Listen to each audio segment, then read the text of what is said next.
Hello दोस्तों, मेरा नाम है करण और आप सभी का स्वागत है मेरे YouTube चैनल पर। तो दोस्तों, आज मैं आपको धैर्य के बारे में, जीवन में धैर्य के महत्व के बारे में एक कहानी के माध्यम से समझाऊंगा।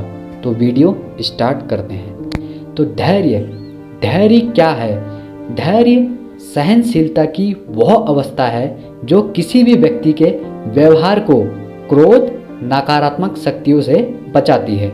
विषम परिस्थिति उत्पन्न हो जाने पर भी मन में चिंता, शोक और उदासी उत्पन्न न होने देने का गुण ही धैर्य है। धैर्य का अर्थ शांति के साथ कदम उठाना है। धैर्यवान होना आज की जिंदगी में धैर्यवान बनना सबसे कठिन काम है।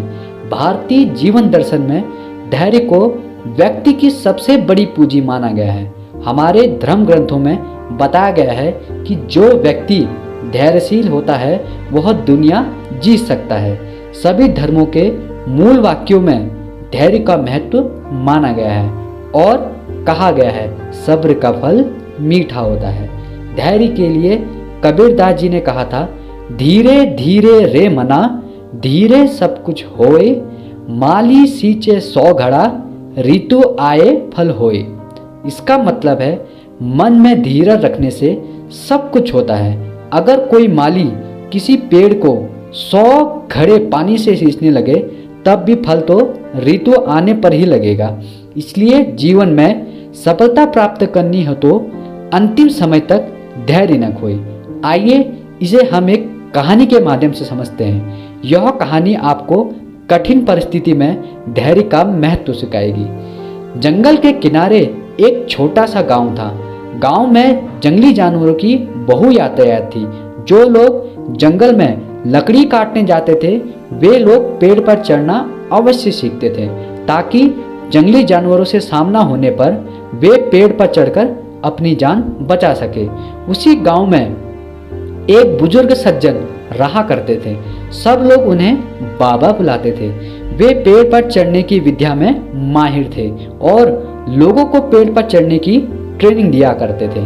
गांव के अधिकांश लोग उनसे ही ट्रेनिंग प्राप्त करने आया करते थे। एक दिन बाबा ने उन युवकों के समूह को बुलाया जिन्हें वे पेड़ पर चढ़ने की ट्रेनिंग दे रहे थे।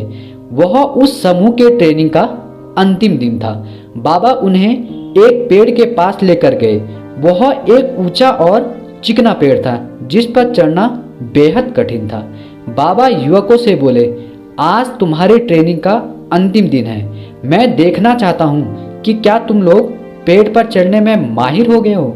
इसलिए मैं तुम्हें इस चिकने और ऊंचे पेड़ पर चढ़ने की चुनौती दे रहा हूँ। यदि तुम सब इस पेड़ पर चढ़ने में सफल रहते हो तो दुनिया के किसी भी पेड़ पर आसानी से चढ़ सकते हैं। बाबा की बात सुनकर सभी युवक उत्साहित हो गए। वे पेड़ पर चढ़ने के लिए एक पंक्ति में खड़े हो गए। सबसे पहला युवक पेड़ पर चढ़ने लगा। वह बड़ी ही आसानी से पेड़ पर चढ़ा और फिर नीचे उतरने लगा। उतरते समय जब वह आधे रास्ते में था तब बाबा बोले, सावधान, आराम से संभल कर उतरो, कोई जल्दी नहीं है। उस युवक ने वैसा ही किया। वह आराम से सावधानी से नीचे उतरा। उसके बाद एक एक कर सारे युवक पेड़ पर चढ़ने लगे। जब वे पेड़ पर चढ़ते तब तो बाबा उन्हें कुछ नहीं कहते, लेकिन जब वे पेड़ से उतरते समय आधे रास्ते पर होते या बस नीचे पहुंचने वाले होते तो बाबा कहते, सुनो, आराम से, थोड़ा संभल कर और पूरी सावधानी से उतरो, किसी प्रकार की कोई जल्दी नहीं है। सभी युवकों ने बाबा की बात मानी और पेड़ पर चढ़कर नीचे उतरने में सफल हुए। सब बड़े खुश थे, लेकिन एक बात उन्हें खटक रही थी और वह यह थी कि बाबा ने उन्हें पेड़ से उतरते समय ही सावधान रहने को क्यों कहा, पेड़ पर चढ़ते समय क्यों नहीं। उन्होंने बाबा से पूछ ही लिया, बाबा, इस पेड़ की सबसे ऊंची शाखा पर चढ़ना सबसे कठिन था, लेकिन आपने उस पर चढ़ते समय हमें संभल कर चढ़ने को नहीं कहा, लेकिन पेड़ से उतरते समय जब जमीन तक की दूरी बहुत कम रह गई थी तब आपने हमें संभलकर और सावधान रहने को कहा। ऐसा क्यों?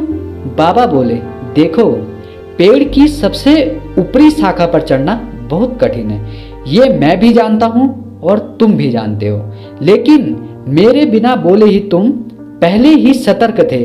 ऐसा हर किसी के साथ होता है।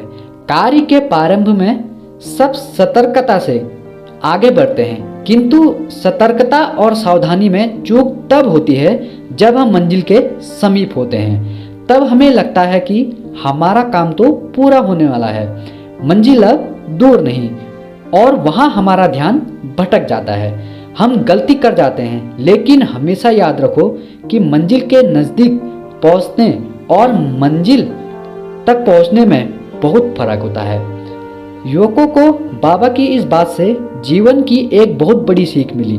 मित्रों, हमारे जीवन में भी ऐसा कई बार होता है, किसी काम को पूरा करने के कगार पर होकर भी हम उसे पूरा नहीं कर पाते हैं। अंतिम क्षणों में कुछ ना कुछ गड़बड़ हो जाती है और पछताते रह जाते हैं। अंतिम क्षणों की जरा सी असावधानी से हमारा पूरा काम बिगड़ जाता है। ऐसा इसलिए होता है क्योंकि मंजिल के करीब पहुंचकर हम अपना धैर्य खो देते हैं। धैर्य खो देने के कारण हमसे चूक हो जाती है। इसलिए जब तक मंजिल तक ना पहुंचे, धैर्य बनाकर रखें। कार्य के प्रारंभ में जितना धैर्य और सावधानी आवश्यक है, कार्य समाप्ति तक भी आवश्यक है। इसलिए कार्य पूर्ण होने तक धैर्य न खोए, उतने ही सावधान रहे जितने प्रारंभ में थे। कहीं धैर्य खो देना लक्ष्य खो देने का कारण न बन जाए।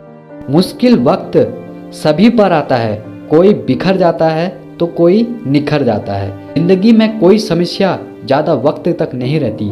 अच्छा हो या बुरा, आसान हो या मुश्किल, कट ही जाता है। वक्त से बढ़कर कुछ भी नहीं है, बस तू धैर्य रख। धन्यवाद। अगर आपको हमारी वीडियो पसंद आए तो लाइक कीजिए, सब्सक्राइब कीजिए और हमारे चैनल के साथ बने रहिए।